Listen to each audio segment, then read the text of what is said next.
How are you doing, everyone? Well, that's enough small talk, and today we're going to be testing the new Laowa full-frame 15mm f4.5 macro lens to smithereens. It's an ultra-wide-angle lens with a 1:2 half macro ability, and it's going to be available on a large number of mirrorless and digital SLR mounts, including Canon EF and RF, Nikon F and Z mounts, Sony E and L mounts. The versions for Sony E, Nikon Z and Canon EF mounts feature camera-controlled aperture, whereas the other versions only have a manual aperture mechanism. They are all manual focus lenses though, and they come in at a low price of $399, which is potentially very good value for such an ultra-wide-angle full-frame lens with such a versatile focusing ability. Not only could you use this for your landscape photography work, but it could also get you some pretty unique and fun macro pictures too. Well, if you can get enough light onto your subject though, with such little working room. I'd like to thank Laowa for loaning me this lens for a couple of weeks for testing, although as usual this is a totally independent review.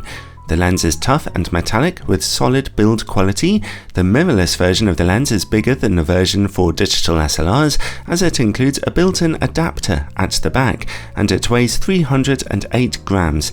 Laowa have included some basic weather sealing with this lens too, with a rubber gasket at the back. This is a version for Nikon Z mount, so it does not include a manual aperture ring and goes straight into the large metallic focus ring. That turns about 90 degrees, which is just about precise enough for focusing at such a wide angle. Here you can see that the lens suffers from a considerable amount of focus breathing, zooming in as you focus closer to your subject.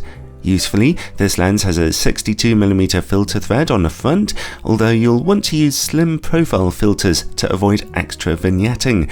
I really like the Marumi Fit and Slim filters myself. It also comes with a fairly slim metallic lens hood. Overall, the build quality is absolutely fine here, nothing especially interesting to be seen. So let's look at image quality then. I'm testing it today on a Nikon Z7 camera with its 45MP full frame sensor. In camera corrections are turned on for this test. In the middle of the image at f4.5, image sharpness is quite good, contrast is just okay. Stop down a little to f5.6 though for a big boost in contrast, and sharpness is looking perfect now. Anyway, let's open back up to f4.5 and look at the corner image quality. Sharpness remains good across most of the image frame, but the very edges are rather soft here with some colour fringing. f5.6 sees only a touch more brightness and contrast. Even at f8 there's only a tiny improvement here. Stop down to f11 and finally we get some okay sharpness in the corners, but colour fringing is still pretty high. Stop down to f16 and the image just starts getting softer again due to diffraction. So the middle of the image and the mid frame are always nice and sharp, although if you do stop down to f5.6 you get a bit more contrast. Those image corners are never really very good though, unfortunately, which will be a bit of a turn off for landscape photographers. Okay, let's turn off in-camera corrections and take a look for vignetting and distortion. The lens projects only negligible barrel distortion, but vignetting at f4.5 is pretty high. Stop down to f5.6 or f8 for those corners to brighten, but you never get completely even illumination. The lens's minimum focus distance is a fantastically close 13 centimeters, which only gives you about 3.5 centimeters working distance. At f4.5, close-up image quality is a little on the soft side with surprisingly strong blue colour fringing, which is a shame. Stop down to f5.6 for most of that to clear up, leaving an averagely sharp image, but you really want to work at f8 or f11 where close-up image quality is now very sharp. Let's take a look at how the lens works against bright lights.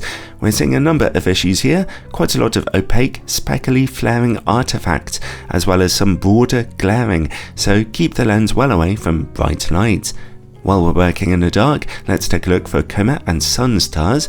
There's only a touch of coma smearing visible at f4.5. The bigger problem is that colour fringing.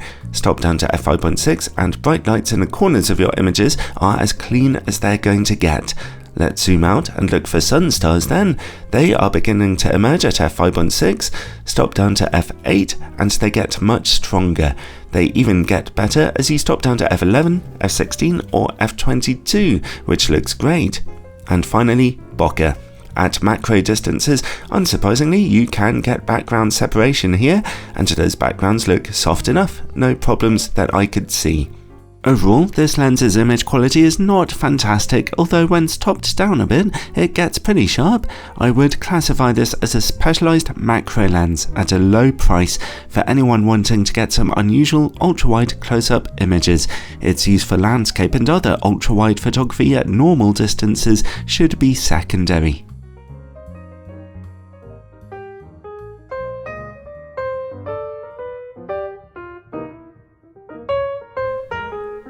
Thanks for watching everyone. If you haven't already, be sure to check out my channel where you can find playlists for the camera equipment you are looking for.